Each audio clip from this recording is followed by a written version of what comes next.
ನಮಸ್ಕಾರ. ನನ್ನ ಎಲ್ಲ ಧ್ಯಾನ ಬಂಧುಗಳಿಗೆ, ಆತ್ಮ ಬಂಧುಗಳಿಗೆ ಅಂತ ತಿಳಿಸುತ್ತಾ ಶುಭೋದಯ. ಇವತ್ತು ಶುಭ ದಿನ ನಮ್ಮದಾಗೈತಿ. ಇವತ್ತೊಂದು ವಿಡಿಯೋ ಮಾಡೋಣ ಅಂತ. ಗುರುಗಳು ನಮಗೆ ಏನು ತಿಳಿಸ್ತಾರೆ, ಹೇಗಿರವ ಅಂತ ಹೇಳ್ತಾರೆ, ಹೇಗಿರ್ರಿ ಅಂತ ತಿಳಿಸ್ತಾರಂತ ವಾಣಿ ಮೂಲಕ ತಿಳ್ಕೊಳ್ಳೋಣ. ಏನಂತಂದ್ರೆ ಏನು ತಿಳಿಸ್ತಾರೆ ಗುರುಗಳು. ಮೊದಲು ಎಷ್ಟನೇದಿದು? 13ನೇದು. ಭವಿಷ್ಯವನ್ನು ತಿಳಿದುಕೊಳ್ಳುವುದಕ್ಕಾಗಿ ಮಾಡುವ ಪ್ರಯತ್ನಗಳಿಗಿಂತಲೂ ಭವಿಷ್ಯವನ್ನು ಸೃಷ್ಟಿಸಿಕೊಳ್ಳುವುದಕ್ಕಾಗಿ ಹಾಕುವ ಒಂದೇ ಒಂದು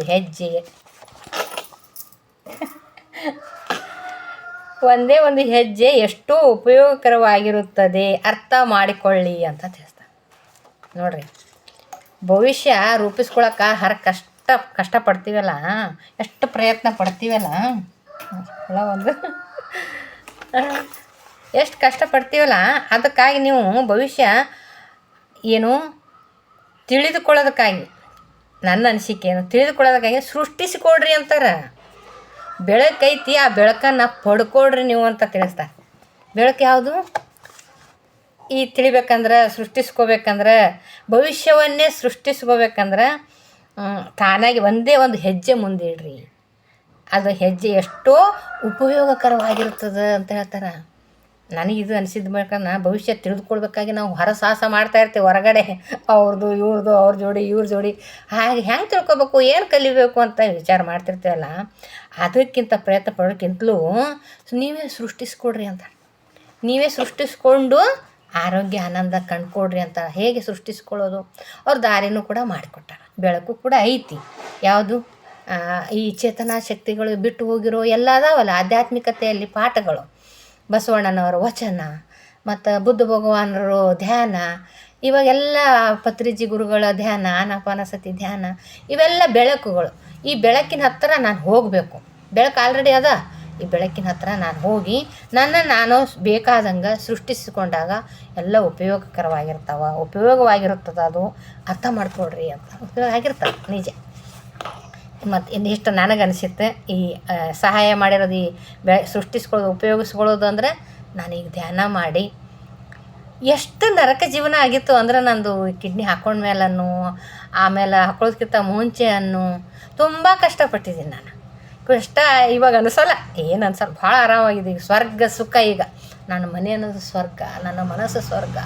ಪ್ರತಿಯೊಂದು ಕೂಡ ಆನಂದವನ್ನು ಕಾಣ್ತಿದ್ದೀನಿ. ಹೇಗೆ ಅಂದರೆ, ಇದು ಭಾಳ ಸರಳ ದಾರಿ ಅದ. ನಾವು ಹೋಗಬೇಕು ಎಲ್ಲಿ? ಬೆಳಕಿನ ಕಡೆ ಹೋಗೋದು ಅಂದ್ರೆ ಧ್ಯಾನ ಮಾಡೋದು. ತುಂಬ ಸರಳ ಐತಿ ಧ್ಯಾನ. ಆರಾಮಾಗಿ ಕುತ್ಕೊಂಡು ಬ್ರಾಹ್ಮಿ ಮುಹೂರ್ತದಾಗ ನನಗೇನು ಬೇಕು ಅಂತ ಇಲ್ಲಿ ಹೊರಗಡೆ ವಿದ್ಯೆ ಮಾಡೋದಕ್ಕಿಂತಲೂ ಒಳಗಡೆ ವಿದ್ಯೆ ಮಾಡೋದು. ಏನು ಮಾಡೋದು ಅಂತ ಪಾಸಿಟಿವ್ ಥಿಂಕ್ ಮಾಡೋದು, ಮತ್ತು ನಿರಂತರವಾಗಿ ಧ್ಯಾನ ಮಾಡೋದು, ನಿರಂತರವಾಗಿ ನನಗೆ ಬೇಕಾಗಿರೋದನ್ನೇ ಹೇಳೋದು. ಬೇಕಾಗಿರೋದನ್ನು ಮೇಲ್ಗಡೆ ನನಗೆ ಅದು ಇಲ್ಲ ಇದಿಲ್ಲ ಅಂತಲ್ಲ, ಎಲ್ಲ ಇರೋದಕ್ಕೆ ಧನ್ಯವಾದ ಪ್ರಕೃತಿ ಮಾತೆ ತಿಳಿಸೋದು. ಈ ಥರ ಕೇಳ್ತಾ ದಾರಿನ ಬದಲಾಯಿಸ್ಕೊಂಡು ಆ ಬೆಳಕಿನ ಕಡೆ ಹೋಗೋದು ಅಂದ್ರೆ, ಈ ಉಪಯೋಗಿಸ್ಕೊಳ್ಳೋದಂದ್ರೆ ಧ್ಯಾನದ ಕಡೆ ಬಂದು ನಾನು ಬದಲಾಗಿದ್ದೀನಿ, ಪರಿವರ್ತನೆ ಆಗಿದ್ದೀನಿ, ಆನಂದದ ಜೀವನ ಕಂಡುಕೊಂಡಿದ್ದೀನಿ ಅಂತ ಹೇಳಕ್ಕೆ ಇಷ್ಟಪಡ್ತೀನಿ. ಇಷ್ಟು ಆಯ್ತಲ್ಲ, ಗುರುಗಳಿಗೆ ತಿಳಿಸ್ತಾರೆ ಮೇಡಮ್ ಅಲ್ಲ. ಜೀವನದಲ್ಲಿ ಪ್ರತಿಯೊಬ್ಬರೂ ತಾವು ಬಯಸಿದಂತೆ ಬದುಕಬೇಕು ಎಂದು ಆಶಿಸುತ್ತೇವೆ. ಅದು ಅಂತೂ ಸತ್ಯ ಅಲ್ಲ. ಜೀವನದಾಗ ನಾನು ನನಗೆ ಬೇಕಾದಾಗ ನಾನು ಜೀವಿಸ್ಬೇಕಂತ ಆಸೆನೇ ಪಡ್ತೀನಲ್ಲ. ಇನ್ಕೆ ದುಃಖ ಪಡ್ಬೇಕಂತ ಆಸೆ ಇರ್ತದೆ ಯಾರಿಗಾರು. ಚೆನ್ನಾಗಿರಬೇಕು, ನಾನು ಆರಾಮಾಗಿರ್ಬೇಕಂತಲೇ ಇಷ್ಟಪಡ್ತಿರ್ತೀನಿ. ಆದ್ರೆ ಏನಂತಾರೆ, ನಮ್ಮ ಭವಿಷ್ಯವು ಹೇಗಿದೆಯೋ ತಿಳಿದುಕೊಳ್ಳಬೇಕೆಂದು ಉತ್ಸಾಹದಿಂದ ಹಲವು ರೀತಿಯ ಪ್ರಯತ್ನಗಳನ್ನು ಮಾಡುತ್ತಿರುತ್ತೆ. ನನ್ನ ಭವಿಷ್ಯ ಹೇಗಿದ್ರೆ ಹೇಗಿರ್ತೈತಿ, ಯಾವ ಕೆಲಸ ಮಾಡಲಿ. ಹೇಳ್ರಿ, ಒಂದು ನಿಮಿಷ.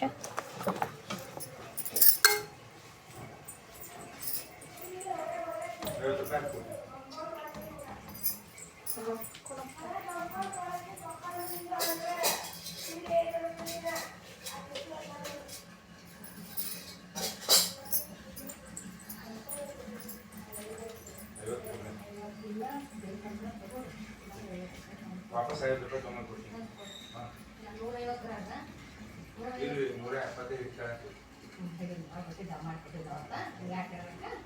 150 ಇದು 170 ಜಾಸ್ತಿ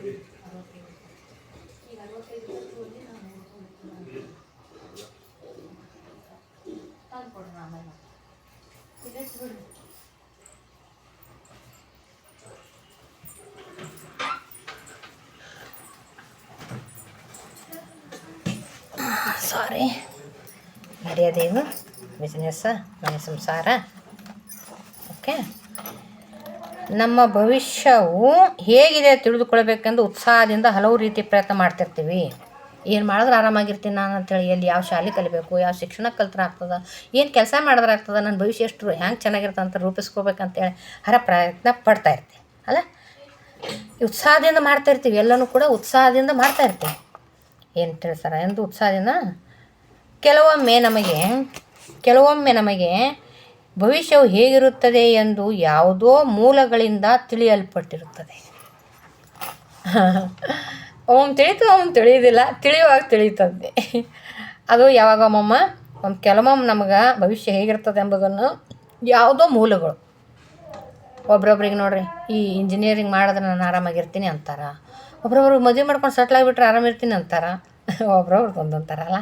ಹಂಗೆ ಎಂಬುದು ಯಾವುದೋ ಮೂಲಗಳನ್ನು ತಿಳಿತದೆ. ನಮಗೇನು ಎಷ್ಟು ದಿನದಿಂದ ತಿಳಿಯುತ್ತೆ ನೋಡ್ರಿ ನಮಗೂ ಕೂಡ. ಎಲ್ಲಿ 35 ವರ್ಷದ ತನಕ ಬಿಡ್ರಿ, ತಿಳಿದಿಲ್ಲ ಬಿಟ್ಟಿಲ್ಲ. ಸಣ್ಣ ಮಕ್ಕಳಿದೆ 10 ವರ್ಷ ಆಯ್ತು, ನನಗೀಗ 47 ವರ್ಷ. ನನಗೆ ತಿಳಿದಿದ್ದು ಮೂಲ ಆರಾಮಾಗಿರ್ಲಾಕ ಇಷ್ಟು ಆಯುಷ್ಯ ಆರೋಗ್ಯ ಆನಂದವಾದ ಜೀವನನ ಮೂಲ ತಿಳಿದಿದ್ದು ಅಂದ್ರೆ 5 ವರ್ಷದಿಂದ. ಇದು ಆನಾಪಾನ ಸತಿ ಧ್ಯಾನ ಸಿಕ್ಕ ಮೇಲೆ ಗೊತ್ತಾಯ್ತು ನನಗೆ ಆನಂದದ ಜೀವನ, ಈ ಮನೆ ಸ್ವರ್ಗ, ಈ ಮನಸ್ಸು ಸ್ವರ್ಗ. ಆನಂದವಾಗಿರ್ಲಕ್ಕ ನನ್ನೊಳಗಡೆ ನನ್ನಲ್ಲೇ ಐತಿ ಆನಂದ, ಹೊರಗೆ ಹುಡುಕ್ಯಾಡೋದಿಲ್ಲ ಅಂತ ಗೊತ್ತಾಗಿರೋದು ಈ ಮೂಲ ಈ 5 ವರ್ಷ ಹಿಂದೆ ಸಿಕ್ತು.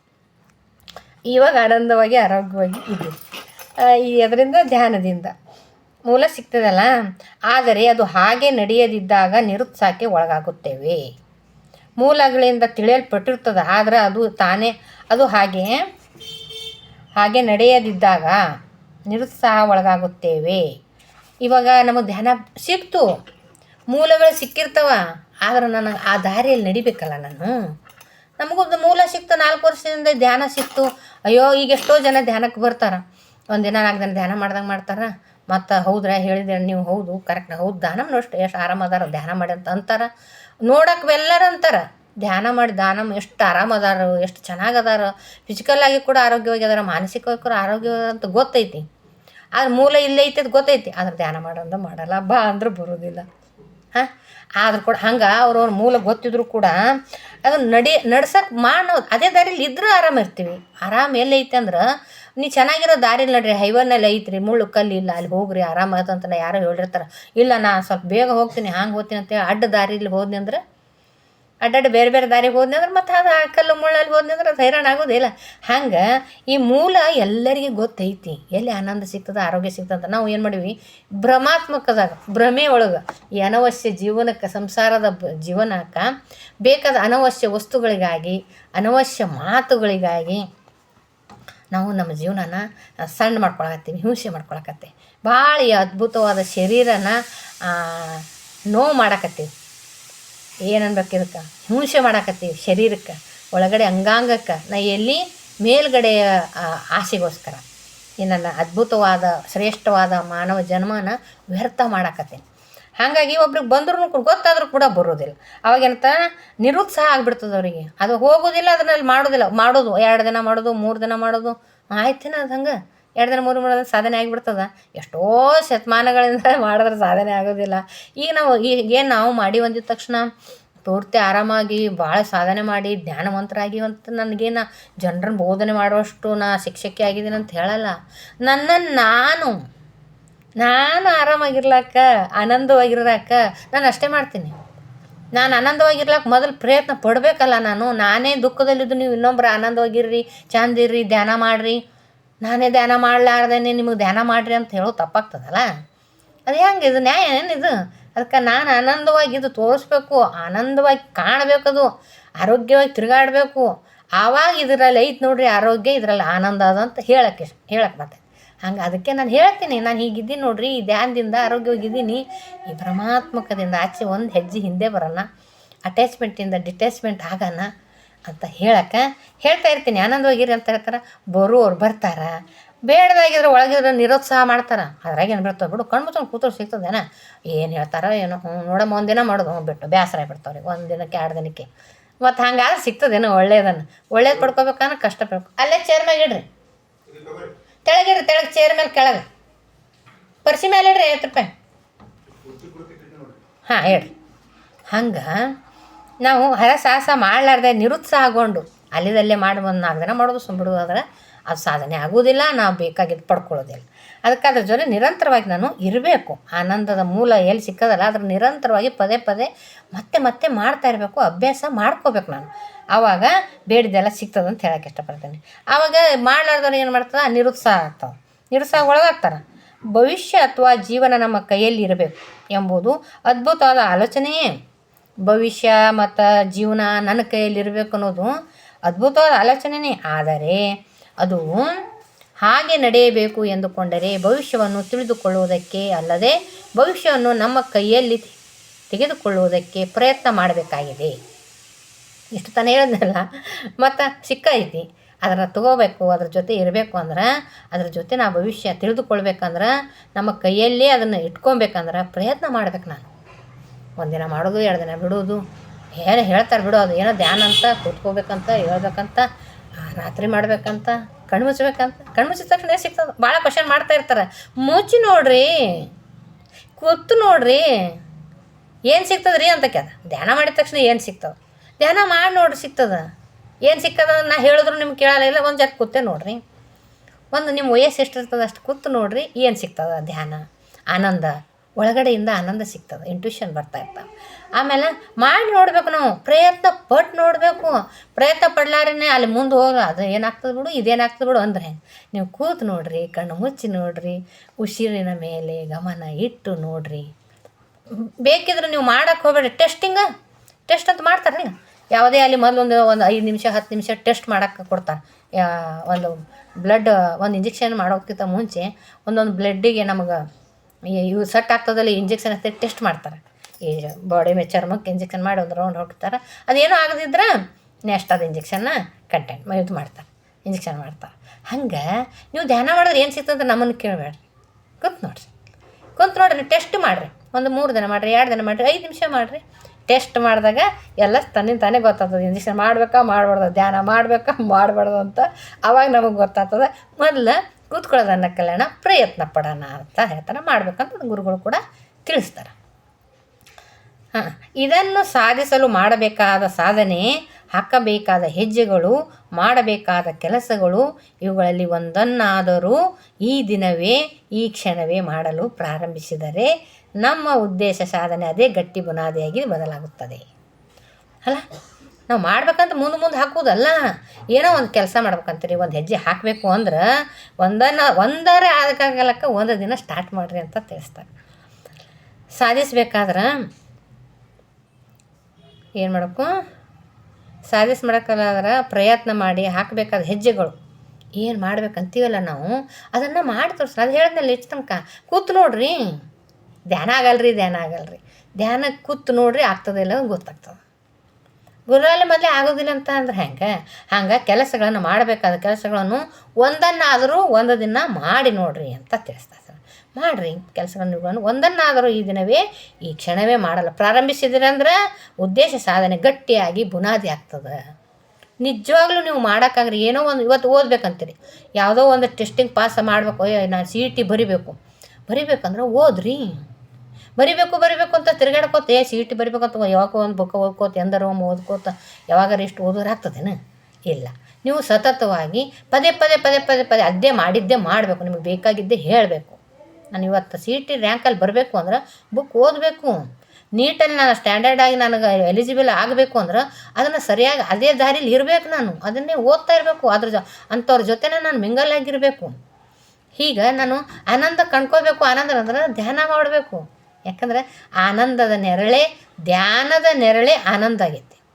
ಇವಾಗ ಆನಂದ ಬೇಕಾ ದುಃಖ ಬೇಕಾ? ನಮಗೆ ಆನಂದವಾಗಿರ್ಲಿಕ್ಕೆ ಇಲ್ಲಿ ಎಷ್ಟೊಂದು ಹರಸಾಹಸ ಮಾಡೋದು, ಸುಖವಾಗಿರ್ಲಿಕ್ಕೆ ಇಲ್ಲಿ ಇಷ್ಟೊಂದು ಹರಸಾಹಸ ಮಾಡೋದು, ಹೊರಗಡೆ ಯುದ್ಧ ಮಾಡೋದು, ಅವ್ರ ಜೊತೆ ಇವ್ರ ಜೊತೆ ಆ ಸಾಮಾನು ತೊಗೊಳೋದು, ಈ ಸಾಮಾನು ತೊಗೊಳೋದು, ಸೀರೆ ತೊಗೊಳೋದು, ಕುಪ್ಸ ತೊಗೊಳೋದು, ಆನಂದಕ್ಕಾಗಿನೇ ಖುಷಿಗಾಗಿನೇ ಇಲ್ಲ. ಹಾಗಾಗಿ ಹೊರಗಡೆ ಯುದ್ಧ ಮಾಡೋದನ್ನು ಇದು ಈ ಫಿಸಿಕಲ್ ಆಗಿ ಬೇಕಾಗುವ ವಸ್ತುಗಳಿಗೆ ನಮ್ಮ ಚಂದಕ್ಕೆಲ್ಲ ತೊಗೊಳ್ಳೋದು ಇದು ಅಲ್ಲದೆ ಮಾನಸಿಕವಾಗಿಯೂ ಕೂಡ ಆರೋಗ್ಯವಾಗಿರ್ಬೇಕಲ್ಲ.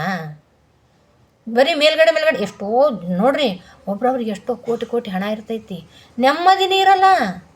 ಈಗೆಲ್ಲ ಧ್ಯಾನಕ್ಕೆ ಬಂದವರು ಭಾಳ ಜನ ನೋಡ್ತಾ ಇರ್ತೀನಿ, ಇನ್ನು ಬಡ ಜನರು ದುಡ್ಕೊಂಡು ತಿಂತಾರೆ. ಬಡ ಜನರು ಭಾಳ ಧ್ಯಾನಕ್ಕೆ ಬಂದಿಲ್ಲ, ಬಡವರು ದಿನ ದುಡಿಯೋಕೆ ಹೋಗೋರು, ಅವ್ರಿಗೆ ದುಡಿಯೋದು ತಿನ್ನೋದು ಅಷ್ಟೇ ಐತಿ. ಕೋಟಿ ಕೋಟಿ ಕೋಟಿ ಕೊಳಿತಾ ಇರ್ತದೆ, ಕೋಟಿ ಕೋಟಿ ತಮ್ಮ ಬ್ಯಾಂಕಲ್ಲಿ ಇರ್ತದೆ. ಅಂಥವ್ರೇ ಧ್ಯಾನಕ್ಕೆ ಬಂದಾರ, ನೆಮ್ಮದಿನೇ ಇಲ್ಲ.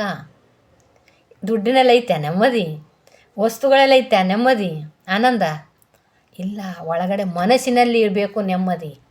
ಇವೆಲ್ಲ ಏನಾಗ್ತದೆ, ಪ್ರಾಪಂಚಿಕ ವಸ್ತುಗಳೆಲ್ಲ ಅದಾವಲ್ಲ, ಇವೆಲ್ಲ ನನ್ನ ಆರಾಮಕ್ಕಾಗಿ. ಇವಾಗ ಸೊಪ್ಪ ತಗೊಂಡ್ವಿ ಆರಾಮಕ್ಕಾಗಿ, ಇಷ್ಟು ಸೊಪ್ಪ ತಗೊಂಡ್ವಿ. ನಾನು ಭಾಳ ಹೇಳ್ತಿರ್ತೇನೆ, ಇಷ್ಟೇ ಆರಾಮಾಗಿ ಐತಿ ಅಂದ್ರೆ ನಾನು ಆರಾಮ.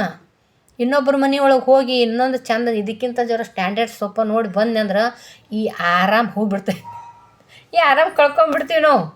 ಅನ್ಸಲ್ಲ, ಯಾಕೆ ಹೇಳು, ಆಸೆ ಹುಟ್ಟಿಬಿಡ್ತು. ಅವ್ರಂಥ ಸೊಪ್ಪ ಇದ್ರೆ ಆರಾಮ ಇರ್ತೈತಿ. ಈ ಆರಾಮ ಬೇಕಲ್ಲ, ಈ ಆರಾಮ ಹಳಿದಾಗ್ಬಿಡ್ತು ನೋಡ್ರಿ. ಹಂಗೆ ಈ ವಸ್ತುಗಳಲ್ಲಿರೋದು ಯಾವತ್ತು ನೋಡಿದ್ರು ಹಳಿದಾಗ್ತಾ ಹೋಗ್ತದೆ. ಏನೇ ತೊಗೊಳ್ರಿ, ಇವಾಗ 10 ತೊಲೆ ಬಂಗಾರ ತೊಗೊಂಡು ಒಂದು ಚಪ್ಪಲಾರ ಹಾಕೊಳ್ರಿ, ಒಂದು 4 ದಿನ ಹಾಕೋತೀವಿ, 2 ದಿನ ಹಾಕೋತೀವಿ, ಆಯ್ತದ. ಆಮೇಲೆ ಹಳಿದಾಗ್ಬಿಡ್ತದೆ. ಹಳಿದಾಗದೇ ಇರೋ ವಸ್ತುಗಳ ಖರೀದಿ ಮಾಡ್ಬೇಕು ನಾವು ಇಲ್ಲಿ. ಏನು ಹೆಂಗೆ ನೋಡ್ರಿ, ಎಷ್ಟು ಅದ್ಭುತ ಅಲ್ಲ. ಹಳೆಯದಾಗದಿರುವ ವಸ್ತುವನ್ನು ಖರೀದಿ ಮಾಡಬೇಕು ಅಂದ್ರೆ ಒಳಗಡೆ ಆನಂದನ ಖರೀದಿ ಮಾಡಬೇಕು. ಒಳಗಡೆ ಆನಂದನ ಪಡ್ಕೊಳಕ್ಕೆ ಕಣ್ಣು ಮುಚ್ಚಬೇಕು.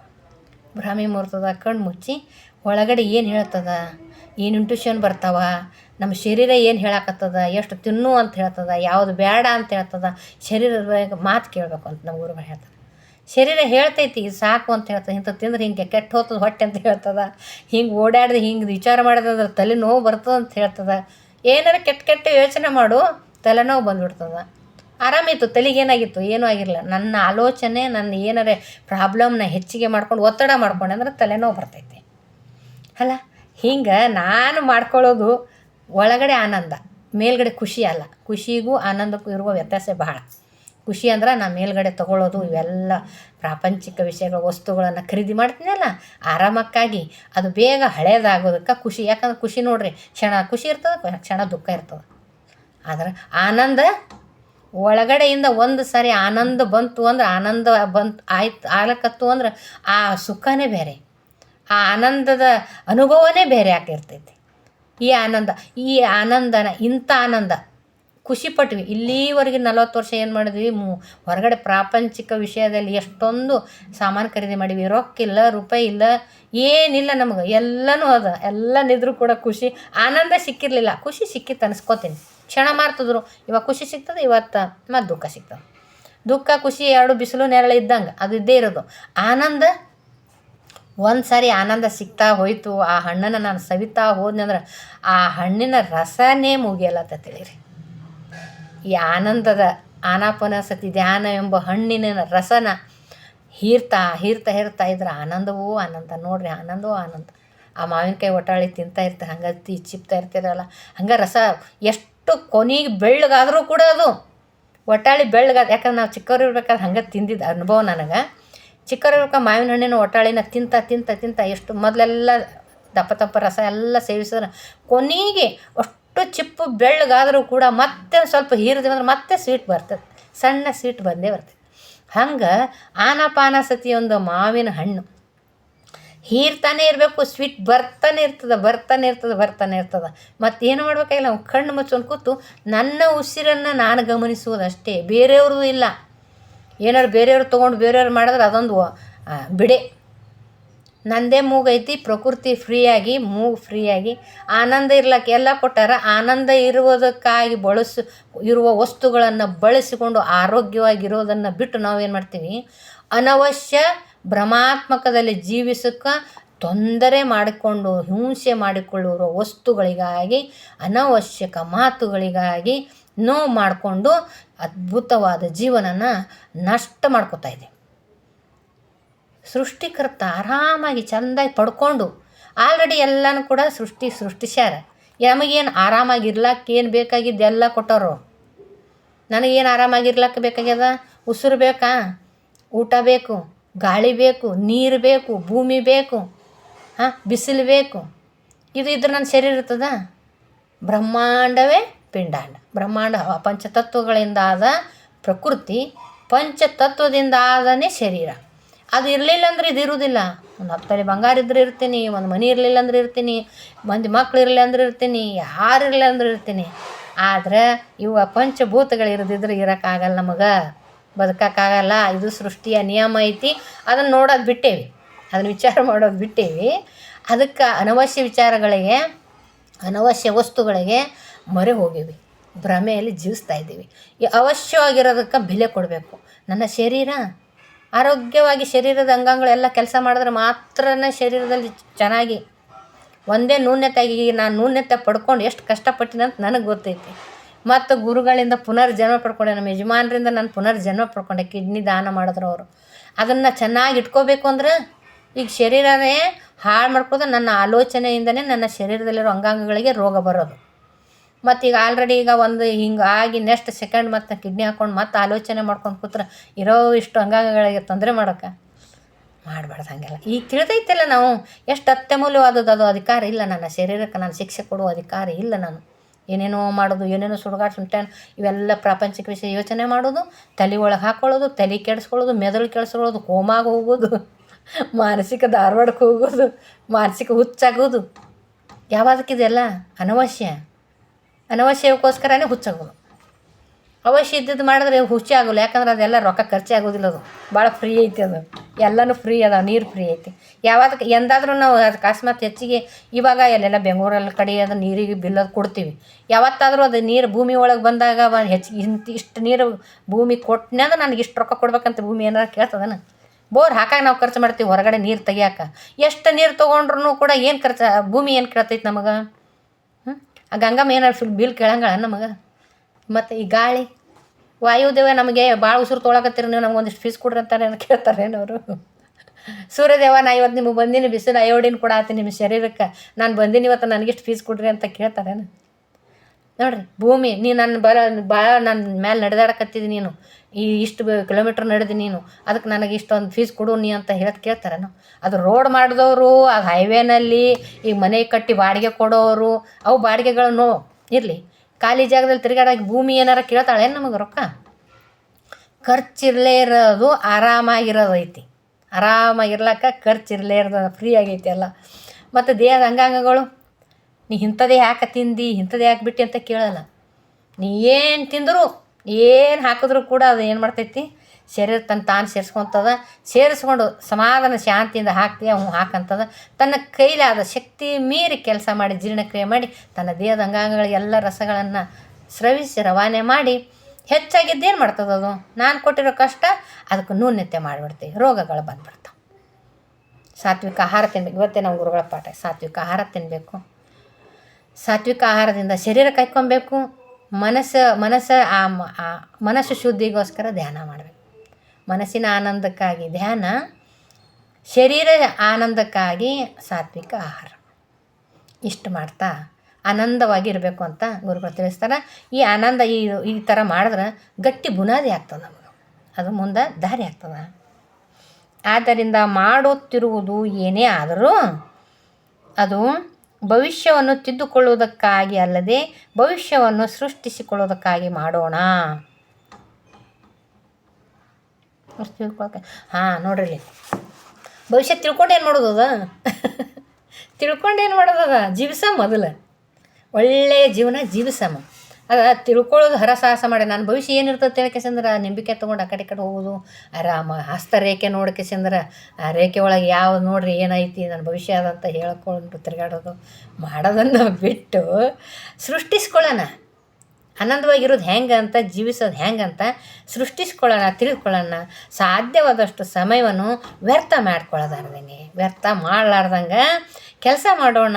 ಇದರ ಮುಖಾಂತರ ಭವಿಷ್ಯವನ್ನು ನಮ್ಮ ಕೈಯೊಳಗೆ ತೆಗೆದುಕೊಳ್ಳೋಣ.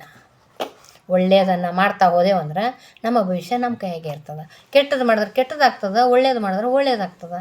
ನನಗೇನು ಬೇಕಾಗ್ಯದ? ಕೆಟ್ಟದ್ದು ಬೇಕಾಗ್ಯದಲ್ಲ, ಕೆಟ್ಟದ್ದು ಬೇಕಾ? ಕೆಟ್ಟದ್ದು ಬೇಡ, ಒಳ್ಳೇದು ಬೇಕಾಗ್ಯದ ಅಂದ್ರೆ ನೋಡಿರಿ ಎಷ್ಟು ಮನಸ್ಸಿನ ಗುಣ, ಮಾನವರ ಗುಣ ನೋಡ್ರಿ. ಈಗ ನಾನು ಹಿಡ್ಕೊಂಡು ಹೇಳ್ತೀನಿ, ನಾನು ಮಾತ್ರ ಕೆಟ್ಟದ್ದು ಮಾಡಬೇಕು, ಬೇಕಾಗಿರೋದು ಮಾತ್ರ ಒಳ್ಳೇದಾಗಬೇಕು.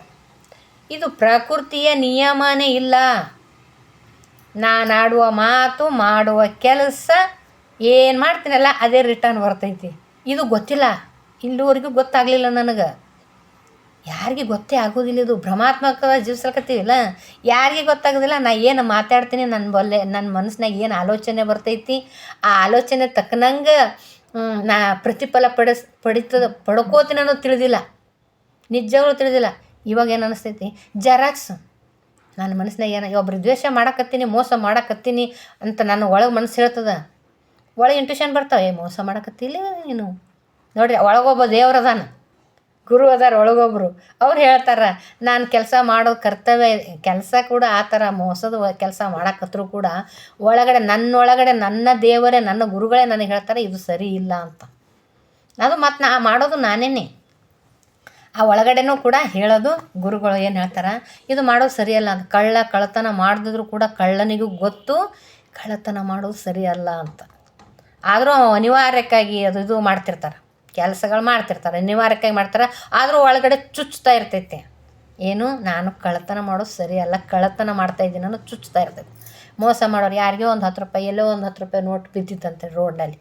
ಬಿದ್ದಾಗ ತೊಗೊಂಡು ಹೋದಿ ಅವ ಮನಸ್ಸು ಹೇಳ್ತದೆ, ನಿಂದಲ್ಲಿದ್ದು ರೊಕ್ಕ ಯಾರದು ಕೇಳಿ ಕೊಡು ಅಂತ ಹೇಳ್ತಿರ್ತೈತೆ. ಅದು ಒಳಗಡೆ ಒಳಗಿನ ನಾವು ಏನು ಮಾಡೀವಿ, ಒಳಗಡೆ ಮನಸ್ಸಿನ ಮಾತು ಕೇಳೋಕೆ ರೆಡಿನೇ ಇಲ್ಲ. ಏನು ಹೇಳಕ್ಕತ್ತದಂತ ರೆಡಿನೇ ಇಲ್ಲ. ಅದು ಹೇಳೋದನ್ನು ಕೇಳಬೇಕು. ಯಾವುದೇ ಕೆಲಸ ಮಾಡೋವಾಗೂ ಒಳಗಡೆ ಒಂದು ಮನಸ್ಸು ಹೇಳ್ತದೆ, ಮಾತಾಡ್ತಿರ್ತದೆ. ಕೇಳಿಸುವ ತಾಳ್ಮೆ ಇರಬೇಕು. ಈ ತಾಳ್ಮೆ ಇಲ್ಲ, ಯಾಕೆ ಪ್ರಾಪಂಚಿಕ ಗದ್ದಲ್ದಾಗ ಬಿದ್ದುಬಿಟ್ಟು ಗದ್ದಲು ಭಾಳ ಆಗಿಬಿಟ್ಟದವು ಪ್ರಾಪಂಚಿಕದು. ಮಕ್ಕಳು, ಮನೆ, ರೊಕ್ಕ, ರೂಪಾಯಿ, ಆಸೆ, ಅಪೇಕ್ಷೆ, ಇವೆಲ್ಲ ನಂದು ಈ ಥರ ಏನು ಆಗಿಬಿಟ್ಟು ಈ ಒಳಗೆ ಏನು ಹೇಳತ್ತಲ್ಲ ಸ್ಲೋ ಆಗಿ ಹೇಳ್ತಿರ್ತದಲ್ಲ, ಅದು ಇದು ಮ್ಯಾಗ ಟ್ರಾಫಿಕ್ ಜಾಮ್ ಆಗ್ಯದ. ಟ್ರಾಫಿಕ್ ಜಾಮ್ನಾಗ ಯಾರೋ ಒಬ್ರು ಒದ್ರದ್ದು ಹೆಂಗೆ ಕೇಳಿಸಲ್ಲ, ಜೋರಾಗಿ ಮೈಕ್ ಹಚ್ಚದಾಗ ಒಬ್ರು ಮಾತಾಡಿದ್ದೇನು ಕೇಳಿಸಲ್ಲ ಜೋರಾಗಿ. ಇದೇನಾಗೈತಿ, ನಮ್ಮ ಹೊರಗಡೆ ಪ್ರಾಪಂಚಿಕ ಜೀವನ ಸಂಸಾರದಲ್ಲಿ ಜೋರಾಗಿ ಮೈಕ್ ಹಾಕಿ ಡಿ ಜೆ ಹಚ್ಚಿಬಿಟ್ಟಿವಿ. ಆ ಡಿ ಜೆದಲ್ಲಿ ಈ ಒಳಗಡೆ ನಮ್ಮ ಮಾತು ಸಣ್ಣ ಗುರು ಹೇಳ್ತಾ ಇರ್ತಾರಲ್ಲ, ಆ ಮಾತು ಕೇಳ್ಕೊಳ್ಳೋಕೆ ಪುರ್ಸತ್ತಿಲ್ಲ ನಮಗೆ. ಅದನ್ನು ಮಾಡ್ಕೊಳ್ಳೋಣ. ಒಳಗಡೆ ಮನಸ್ಸು ಪ್ರತಿಯೊಂದು ಕೆಲಸ ಮಾಡಿದ್ರು ಒಳಗಡೆ ಮನಸ್ಸು ಹೇಳ್ತಾ ಇರ್ತದೆ. ಒಳಗಡೆ ಮನಸ್ಸಿನ ಮಾತು, ಆ ಗುರುವಿನ ಮಾತು ಕೇಳ್ತಾ ಹೋದ್ನೆ ಅಂದ್ರೆ ಮಸ್ತ್ ಆಗ್ತದೆ, ಆರಾಮಾಗಿರ್ತೀನಿ. ಅಲ್ಲಿ ಸತ್ಯ ಹೇಳ್ತಿರ್ತದೆ ಅದು ಗುರು, ಒಳಗಡೆ ನನ್ನ ಮನಸ್ಸು ಸತ್ಯ ಹೇಳ್ತಿರ್ತದೆ. ಆ ಮನಸ್ಸಿನ ಮಾತು ಕೇಳುವ ತಾಳ್ಮೆ ಬರಬೇಕು ಅಂದ್ರೆ, ಈ ಟ್ರಾಫಿಕ್ ಜಾಮಿಂದ ಆಚೆ ಬರಬೇಕು ಅಂದ್ರೆ ಕಣ್ಣು ಮುಚ್ಚಬೇಕು. ಕಣ್ಣು ಮುಚ್ಚಿ ನಾನು ಒಳಗಡೆ ಇಳಿಬೇಕು. ಸ್ವಲ್ಪ ಉಸಿರಿನ ಮೇಲೆ ಗಮನ ಇಡಬೇಕು. ಉಸಿರಿನ ಮೇಲೆ ಗಮನ ಇಟ್ಟೆವಂದ್ರೆ ಈ ಹೊರಗಡೆ ನೋಡ್ರಿ ಎಷ್ಟು ಕಣ್ಣು ಮುಚ್ಚಿಬಿಡ್ತಾನೆ ನಾನು. ಇಷ್ಟು ಒಳಗಡೆ ಕಣ್ಣು ಮುಚ್ಚಿ ಒಳಗಡೆ ಇಳಿದು ಉಸಿರಿನ ಮೇಲೆ ಗಮನ ಇಟ್ಟು ಅಂದ್ರೆ ಈ ಹೊರಗಿನ ಈ ಟ್ರಾಫಿಕ್ ಜಾಮ್ ಐತಲ್ಲ, ಈ ಟ್ರಾಫಿಕ್ ಎಲ್ಲ ಕೂಡ ಶಾಂತ ಆಗಿರ್ತದೆ. ಅದು ಶಾಂತ ಆದಾಗ ಈ ಒಳಗಡೆ ಮಾತು ಕೇಳ್ಸಕ್ಕೆ ಶುರು ಮಾಡ್ತಾರೆ. ಅದಕ್ಕೆ ಈ ಹೊರಗಡೆ ಗದ್ದಲದಿಂದ ಒಂಚೂರು ಒಳಗಡೆ ಇಳಿಯಬೇಕಂದ್ರೆ ಧ್ಯಾನ ಮಾಡಬೇಕು. ಈ ಥರ ಗುರುಗಳು ವಾಣಿ ತಿಳಿಸ್ತಾರಲ್ಲ, ಬುನಾದಿ ಹಾಕ್ಕೋಬೇಕು. ಮೂಲ ಸಿಕ್ಕಿತ್ತಂದ್ರೆ ಆನಂದದ ಮೂಲ ಸಿಕ್ಕಿತ್ತಂದ್ರೆ ಆ ಆನಂದದ ಮೂಲ ಬಿಡಬಾರ್ದು. ಆ ಮೂಲದಲ್ಲೇ ನನಗೆ ಗಟ್ಟಿಯಾಗಿ ವಿಸ್ಫೋಟ ಹೊಂದಬೇಕು. ಆ ಗಟ್ಟಿತನ ವಿಸ್ಫೋಟ ಆಗ್ತಾವ ಒಂದೊಂದು ಕೂಡ. ನೋಡು, ಕೋಪ ಮಾಡ್ಕೊಳ್ಳೋದು ದೊಡ್ಡ ಬರೀ ಅಲ್ಲ. ಕೋಪ ಮಾಡ್ಕೊತ ಯಾವುದು ಅದು ಮಾನಸಿಕ ಗುಣ. ಪ್ರಾಪಂಚಿಕ ಜೀವನದಲ್ಲಿ ಕೋಪ ಮಾಡ್ಕೊತಾನೆ ಇರ್ತೀವಿ. ಆದ್ರೆ ಆ ಕೋಪ ಮಾಡ್ಕೊಳ್ಳೋದ್ರನ್ನ ನಿಲ್ಲಿಸಿದಾಗ, ಕಡಿಮೆ ಆದಾಗ, ಗಟ್ಟಿ ಆದಾಗ ಒಂದು ಥರ ವಿಸ್ಫೋಟ ಹಾಕ್ಬಿಡ್ತೈತಿ. ಎಲ್ಲರನ್ನ ಕ್ಷಮಿಸುವುದನ್ನು ಕೂಡ, ಒಬ್ಬರನ್ನ ಕ್ಷಮಿಸ್ತಾ ಇದ್ದೀವಂದ್ರೆ ಅದು ನನ್ನ ತನಕ ಕಡಿಮೆ ಮಾಡ್ಕೊಂಡಲ್ಲ, ನನ್ನ ದೊಡ್ಡ ಸ್ಥಿತಿ ಅದು, ನನ್ನ ಧೈರ್ಯ ಅದು. ನಾವು ಕ್ಷಮಿಸಬೇಕು ಅಂದ್ರೆ ಕ್ಷಮಿಸಕ್ಕೆ ರೆಡಿ ಇಲ್ಲ. ಯಾರು ಕ್ಷಮಿಸಕ್ಕೆ ರೆಡಿ ಇಲ್ಲ, ಕ್ಷಮೆ ಕೇಳೋಕೆ ರೆಡಿ ಇಲ್ಲ. ಕ್ಷಮಿಸಬೇಕು. ಸಣ್ಣ ಪುಟ್ಟ ವಿಷಯಗಳಿಗೆಲ್ಲ ಕ್ಷಮಾಪಣೆ ಮಾಡಿದಾಗ ಅದೇ ನನಗೆ ಔಷಧ ಆಗಿರ್ತದೆ. ಕ್ಷಮಿಸಲಾರೆ ಯಾಕೆ ಅನ್ಕೋತ ಕ್ವಶನ್ ಮಾಡ್ಕೋತ ಹೋದೆವಂದ್ರೆ ಭಾಳ ಹಿಂಸೆ ಆಗಿಬಿಡ್ತೈತಿ. ಯಾಕೆ ಬೇಕಾಗಿಲ್ಲ, ಓಕೆ ಯಾಕೋ ಇರಲಿ ಅಂದ್ಕೊಂಡು ಸಮಾಧಾನ ಆಗಿರಬೇಕು. ಈ ನನ್ನ ಸಮಾಧಾನ ಅವರಿಗೆ ಕೀಳಾಗಿ ಕಾಣಿಸ್ತಿರ್ಬೇಕು. ನಾ ಸಮಾಧಾನ ಆಗಿರೋದು ಯಾವ್ರಿಗೆ ನನಗನ್ನಿಸ್ತಾ ಒಳಗಮ್ಮ ಕೀಳಾಗಿ ಮಾಡ್ಕೊಳಕತ್ನೇನು ಎಲ್ಲ. ಆ ಕೀಳಾಗಿ ಎಲ್ಲದು ಆ ತಾಳ್ಮೆ ಅದು ಬರ್ತದಂದ್ರೆ ಕೆಲಸ ಕಾರ್ಯಗಳು ಸರಿಯಾಗಿ ಆಗ್ತಾವೆ. ಆ ದೊಡ್ಡ ಸಾಧನೆ ಅದು ನಾನು ತಾಳ್ಮೆ ತೊಗೊಳ್ಳೋದು. ಒಂದೊಂದು ವಿಷಯಕ್ಕೂ ಕೂಡ ಪಟ್ ಅಂತ ಮಾತಾಡೋದು, ಪಟ್ ಅಂತ ನಿರ್ಧಾರ ಮಾಡೋದು, ನಿಲ್ಲಿಸಿದ್ರೆ ಅದೊಂದು ದೊಡ್ಡ ಸಾಧನೆ. ಅವಾಗ ಆರಾಮಾಗಿರ್ಲಕ್ಕ ದಾರಿ ಮಾಡಿಕೊಡ್ತಾವೆ. ಅದಕ್ಕಾಗಿ ಏನು ಹೇಳ್ತಾರೆ, ಈ ಜೀವನ ನನ್ನ ಕೈಲೇ ಐತಿ. ಹೇಳ್ತಾರೆ ನೋಡು ಒಂದೊಂದು ಸಾರಿ, ಬಡವರಾಗಿ ಹುಟ್ಟೋದು ತಪ್ಪಲ್ಲ, ಬಡವರಾಗಿ ಇರುವುದು ತಪ್ಪು ಅಂತ ಹೇಳ್ತಾರಲ್ಲ. ಹಂಗೆ ಜೀವನ ಕಷ್ಟ ಮಾಡ್ಕೊಳ್ಳೋದು ಕಷ್ಟ ಅಂತೂ ಈ ಪ್ರಪಂಚದ ಈ ಸಮುದ್ರ, ಈ ದುಃಖದ ಸಮುದ್ರದಲ್ಲೇ ಬಿದ್ದೀವಿ ನಾವು ಈಗ. ಈ ಪ್ರಾಪಂಚಿಕ ಜೀವನ ಅಂದ್ರೆ ದುಃಖನೇ. ಪ್ರತಿಯೊಂದು ಆಸೆ ಅಪೇಕ್ಷೆಗಳು ಎಲ್ಲ ನಾನು ಅಳವಡಿಸ್ಕೊಂಡಿದ್ದೆನಲ್ಲ, ಇವೆಲ್ಲ ದುಃಖನೇ. ಈ ದುಃಖದ ಸಮುದ್ರದಲ್ಲಿ ಅಲೆಗಳು ಯಾವ ಬರ್ತಾವ? ದುಃಖದ ಅಲೆಗಳೇ ಬರ್ತಾವ, ಏನು ಸುಖದ ಅಲೆಗಳು ಬರ್ತಾವೇನು? ಹಾಗಾಗಿ ಈ ದುಃಖದ ಅಲೆಗಳನ್ನು ಕಡಿಮೆ ಮಾಡ್ಕೋಬೇಕು ಅಂದ್ರೆ ಇಲ್ಲಿ ಒಳಗೆ ಇಳಿಬೇಕು. ಈ ಮೇಲ್ಗಡೆ ನೋಡೋದಲ್ಲ, ಒಳಗಡೆ ಇಳಿದು ಕಣ್ಣು ಮುಚ್ಚಬೇಕು. ಕಣ್ಣು ಮುಚ್ಚಿ ಶಾಂತವಾಗಿರಬೇಕು. ಅಲ್ಲಿ ಒಂದು ಸಣ್ಣ ಅಲೆ ಬರ್ತೈತಿ, ಅದರಲ್ಲಿ ದ್ವೀಪ ಅದಾವ, ಸಮುದ್ರದಲ್ಲಿ ಕೂಡ ದ್ವೀಪ ಅದಾವ. ಆ ದ್ವೀಪದಲ್ಲಿ ನಾವು ಹೋಗಿ ಆರಾಮಾಗಿರ್ಬೋದು. ಸಮುದ್ರ ಅಲೆದಲ್ಲಿ ಹೊಡೆದು ಒದ್ದಾಡ್ಕಿರ್ತ ದ್ವೀಪ, ಆ ಸಮುದ್ರದಲ್ಲಿ ಕೂಡ ದ್ವೀಪಗಳಿರ್ತಾವೆ. ಆ ದ್ವೀಪಗಳಲ್ಲಿ ನಾನು ದ್ವೀಪ ಅಂದ್ರೆ ಈ ಥರ ಧ್ಯಾನ ಅಂತ ಹೇಳಕ್ಕೆ ಇಷ್ಟಪಡ್ತೀನಿ. ಧ್ಯಾನದಲ್ಲಿ ಕಣ್ಣು ಮುಚ್ಚಿದಾಗ ಮೂಲ ಕೊಟ್ಟಾರಲ್ಲ ಗುರುಗಳು, ಒಳ್ಳೊಳ್ಳೆ ಕೊಟ್ಟಿಲ್ಲ. ಎಷ್ಟು ಆಧ್ಯಾತ್ಮಿಕ ಚೇತನರು ಎಷ್ಟೆಷ್ಟು ಬಿಟ್ಟು ಹೋಗ್ಯಾರ. ಅಕ್ಕಮಹಾದೇವಿಯವರು, ಬಸವಣ್ಣನವರು, ಬುದ್ಧ ಭಗವಾನರು, ಪತ್ರಿಜಿ ಗುರುಗಳು, ಮತ್ತು ವೇದವ್ಯಾಸರು, ಋಷಿ ಮುನಿಗಳು ಒಳ್ಳೆಯದನ್ನು ಬಿಟ್ಟು ಹೋಗಿಲ್ಲ. ಅದನ್ನು ಫಾಲೋ ಮಾಡಬೇಕು. ಆ ಮೂಲಗಳನ್ನು ಫಾಲೋ ಮಾಡಿ ಅದರೊಳಗೆ ಇದ್ದು ಆ ಬುನಾದಿ, ಗಟ್ಟಿ ಬುನಾದಿ ಮಾಡಿ ವಿಸ್ಫೋಟ ಮಾಡ್ಕೊಬೇಕು. ಆನಂದದ ವಿಸ್ಫೋಟ ಆಗ್ತದೆ. ಆವಾಗ ಭವಿಷ್ಯ ನನ್ನ ಕೈಗೆ ಇರ್ತೈತಿ ಆನಂದ ಅಂತ ಹೇಳೋಕ್ಕೆ ಇಷ್ಟಪಡ್ತೀನಿ. ಏನೂ ಇಲ್ಲ, ಧ್ಯಾನ ಮಾಡೋಣ. ಧ್ಯಾನಸ್ಥರಾದ್ವಿ ಅಂದ್ರೆ ಭಾಳ ಆರಾಮಾಗಿರ್ತೀವಿ. ಪ್ರತಿದಿನ ಮಾಡಬೇಕು. ಪ್ರತಿ ಕ್ಷಣದಲ್ಲಿ ಒಳ್ಳೆಯ ಆಲೋಚನೆ ಇರಬೇಕು. ನನಗೇನು ಬೇಕು ಅಲ್ಲ, ನನಗೇನು ಬೇಕಾಗಿರೋದನ್ನು, ಒಳ್ಳೆಯದನ್ನು, ಬೇಕಾಗಿರೋದನ್ನು ಇಲ್ಲ ಅಂತಲ್ಲ, ಇದೆ ಅಂತ ಖುಷಿ ಪಡಬೇಕು. ಇರೋದೆಲ್ಲ ಖುಷಿ ಪಡಬೇಕು. ನೋಡಿರಿ, ನನಗೆ 2 ಕೈಕಾಲು ಕೊಟ್ಟಂತ ದೇವ್ರ, ಒಬ್ರೊಬ್ರಿಗೆ ಕಾಲು ಕೈ ಇರಲ್ಲ. ಹೌದು ನೋಡಿ, ನಾನು ಖುಷಿ ಪಡೋಬೇಡ, ಧನ್ಯವಾದ ಹೇಳಬೇಡ ನನ್ನ ಕೈಕಾಲುಗಳಿಗೆ, ನನ್ನ ಶರೀರಕ್ಕೆ. ಎಷ್ಟೋ ಜನಕ್ಕೆ ಅಂಗಾಂಗಗಳ ನ್ಯೂನತೆ ಇರ್ತಾವೆ. ಈಗ ನಾವು ಆರಾಮಾಗಿದ್ದೀವಿ, ಅದಕ್ಕೆ ಧನ್ಯವಾದ ಹೇಳೋದು ಬೇಡ. ಕಣ್ಣಿರಲ್ಲ ಒಬ್ರೊಬ್ರಿಗೆ ಏನು ಅಂಗವಿಕಲರದ್ದು ಇರ್ತಾರಿಲ್ಲ. ಹಂಗೆ ನಮಗೆಲ್ಲ ಐತಿ, ಏನು ಕಡಿಮೆ ಇಲ್ಲ. ಜೀವನ ಮಾಡೋಕ್ಕೆ ಎಷ್ಟೊಂದು ರೊಕ್ಕ ಇರ್ತೈತಿ, ಮನೆ ಇರ್ತದೆ. ಸುಮ್ಮನೆ ಎಲ್ಲ ಇದ್ದೂ ಕೂಡ ವ್ಯರ್ಥ ಪ್ರಯೋಜನಕಾರಕ್ಕೆ ಬರೋದ ವಿಷಯಗಳಿಗೆ ಚರ್ಚೆ ಮಾಡ್ಕೊತ, ವಿಚಾರ ಮಾಡ್ತಾ, ಒಳ್ಳೆಯ ದಿನನ ಅದನ್ನು ಅದ್ಭುತವಾದ ದಿನನ ಅದ್ಭುತವಾಗಿ ಆನಂದವಾಗಿ ಕಳೆಯೋಣ. ಅದಕ್ಕೆ ದುಃಖ ಮಾಡೋದು ಬೇಡ ಅಂತ ಹೇಳೋಕ್ಕೆ ಇಷ್ಟಪಡ್ತೀನಿ. ಪ್ರತಿದಿನ ಪ್ರತಿ ಕ್ಷಣ ಹೊಸದನ್ನೇ ನೋಡೋಣ, ಹೊಸದಾಗೇ ಇರೋಣ ಅಂತ ಹೇಳೋಕ್ಕೆ ಇಷ್ಟಪಡ್ತೀನಿ. ಅಲ್ಲ, ಪ್ರತಿದಿನ ಪದೇ ಧ್ಯಾನ ಮಾಡಬೇಕು. ಒಂದಿನ ಮಾಡಿ ಒಂದಿನ ಬಿಡೋದಲ್ಲ, ಧ್ಯಾನಸ್ಥರಾಗೋಣ. ಧ್ಯಾನ ಮಾಡಿದ್ರೆ ಎಲ್ಲ ಸಿಗ್ತದೆ. ಯಾಕಂದ್ರೆ ನಾನು ಪಡ್ಕೊಂಡಿದ್ದೆ. ಪದೇ ಅದೇನು ನಿರಂತರವಾಗಿರಬೇಕು. ಎಲ್ಲವೂ ಕೂಡ ನಿರಂತರವಾಗಿ ಬ್ರಾಹ್ಮಿ ಮುಹೂರ್ತದಾಗ ನಾನು ಕಣ್ಣು ಮುಚ್ಚಿ ಉಸಿರಿನ ಮೇಲೆ ಗಮನ ಇಟ್ಟನಂದ್ರೆ ಆ ದಿವ್ಯವಾದ ಚೈತನ್ಯ ಶಕ್ತಿ, ಪ್ರಕೃತಿಯಲ್ಲಿರುವ ಕಾಸ್ಮಿಕ್ ಎನರ್ಜಿ ನಮ್ಮ ಶರೀರ ಪ್ರವೇಶ ಮಾಡ್ತು ಅಂದ್ರೆ, ಮನಸ್ಸಿಗೆ ಮುಟ್ಟಿತು ಅಂದ್ರೆ ಮನಸ್ಸು ಶುದ್ಧ ಆಗ್ತದೆ, ಹೃದಯಕ್ಕೆ ಮುಟ್ಟಿತು ಅಂದ್ರೆ ಹೃದಯ ಶುದ್ಧಿ ಆಗ್ತದೆ, ಶರೀರದ ಅಂಗಾಂಗಗಳಿಗೆ ತಲುಪಿತು ಅಂದ್ರೆ, ಏಕಾಗ್ರತೆಯಿಂದ ಧ್ಯಾನ ಮಾಡಿದಾಗ ಶರೀರದ ಅಂಗಾಂಗಗಳಿಗೆ ತಲುಪಿತು ಅಂದ್ರೆ ಆ ಕಾಸ್ಮಿಕ್ ಎನರ್ಜಿ ಶರೀರದ ರೋಗಗಳು ಮುಕ್ತಿ ಆಗ್ತವೆ. ತುಂಬ ಆಗಿದಾವೆ. ನಾನೇ ಎಲ್ಲ ಕೂಡ ಆರಾಮಾಗಿದ್ದೀನಿ. ಇರೋದು ಕಾರಣನೇ ಯಾನಪಾನ ಸತಿ ಧ್ಯಾನ. ಪುನರ್ಜನ್ಮನೇ ಸಿಕ್ಕೈತೆ ನನಗೆ. ನೆಕ್ಸ್ಟ್ ಆನಂದದ ಜೀವನ, ಮನೆಯನ್ನು ಸ್ವರ್ಗ ಕಾಣಕತ್ತವ. ಪ್ರತಿಯೊಂದು ಕೂಡ ಸ್ವರ್ಗ ಅನ್ನಿಸ್ತೈತೆ. ಸ್ವರ್ಗದ ಹೆಂಗಿರ್ತದೋ ಗೊತ್ತಿಲ್ಲ ನನಗೆ. ಸ್ವರ್ಗ ಅನ್ನೋದು ಅಷ್ಟು ಆನಂದವೋ ಆನಂದ. ದುಃಖನೇ ಬರ್ತಾ ಇಲ್ವೇ? ದುಃಖನೇ ಅನ್ನಿಸ್ತಾ ಇಲ್ಲ ಅಂದಮೇಲೆ ಬೇಸರ ಆಗಕತ್ತಿಲ್ಲ, ಬೇಜಾರೇ ಆಗಕತ್ತಿಲ್ಲ ಅಂದ್ರೆ ಇದೇ ಸ್ವರ್ಗ ಅಲ್ಲ. ಇಷ್ಟು ಹೇಳೋಕ್ಕೆ ಇಷ್ಟಪಡ್ತೀನಿ. ಪ್ರತಿದಿನ ಎಲ್ಲರೂ ಕೂಡ ಆ ಮೂಲ ಐತಲ್ಲ, ಗುರುಗಳು ಕೊಟ್ಟಿರ್ತಾರೆ ಮೂಲ, ಅದನ್ನು ಬಳಸ್ಕೊಂಡು ನನಗೇನು ಬೇಕು ಅದನ್ನು ಪಡ್ಕೊಳ್ರಿ ಅಂತ ಗುರುವಾಣಿ ಮೂಲಕ ತಿಳಿಸ್ತಾರೆ. ಇದರ ಜೊತೆ ನನ್ನ ಅನುಭವ ಕೂಡ ಸ್ವಲ್ಪ ತಿಳಿಸಿದ್ದೀನಿ. ಥ್ಯಾಂಕ್ ಯು ಹೇಳೋಕ್ಕೆ ಇಷ್ಟಪಡ್ತೀನಿ. ಮತ್ತು ಈ ವಿಡಿಯೋಗಳನ್ನು ಯೂಟ್ಯೂಬಲ್ಲಿ ವಿಡಿಯೋ ಬರ್ತಾವಲ್ಲ, ನನ್ನ ವಿಡಿಯೋಗಳನ್ನು ಅಪ್ರಿಷಿಯೇಟ್ ಮಾಡತ್ತೀರಿ, ಚೆನ್ನಾಗದಾವ ಅಂತ ಹೇಳ್ತೀರಿ. ತಿಳ್ಕೊಳ್ಳೋದು ಭಾಳ ಅದ ರೀ, ತಿಳ್ಕೊಬೇಕಂತೀರಿ. ತಿಳ್ಕೊಳ್ಳೋಣ, ಎಲ್ಲ ಕಲಿಕೆ ಅದಾವು, ಕಲಿಯೋಣ, ಧ್ಯಾನಸ್ಥರಾಗೋಣ. ಮತ್ತು ಈ ವಿಡಿಯೋಗಳನ್ನು ಸಬ್ಸ್ಕ್ರೈಬ್ ಮಾಡಿರಿ, ಶೇರ್ ಮಾಡಿರಿ. ಇನ್ನೊಬ್ರಿಗೆ ಇದರಿಂದ ಒಂದು ಸ್ವಲ್ಪನಾರ ಒಬ್ಬರಿಗೆ ತಿಳುವಳಿಕೆ ಬರ್ತದಂತ ಹೇಳೋಕ್ಕೆ ಇಷ್ಟಪಡ್ತೀನಿ. ಎಸ್, ಓಕೆ, ಥ್ಯಾಂಕ್ ಯು ನನ್ನೆಲ್ಲ ಆತ್ಮೀಯ ಧ್ಯಾನ ಬಂಧುಗಳಿಗೆ ಥ್ಯಾಂಕ್ ಯು ಹೇಳೋಕ್ಕೆ ಇಷ್ಟಪಡ್ತೀನಿ. ನಿಮಗೆಲ್ಲ ಋಣಿಯಾಗಿರ್ತೀನಿ. ನಿಮ್ಮಿಂದಲೇ ನಾವು. Yes, okay, thank you.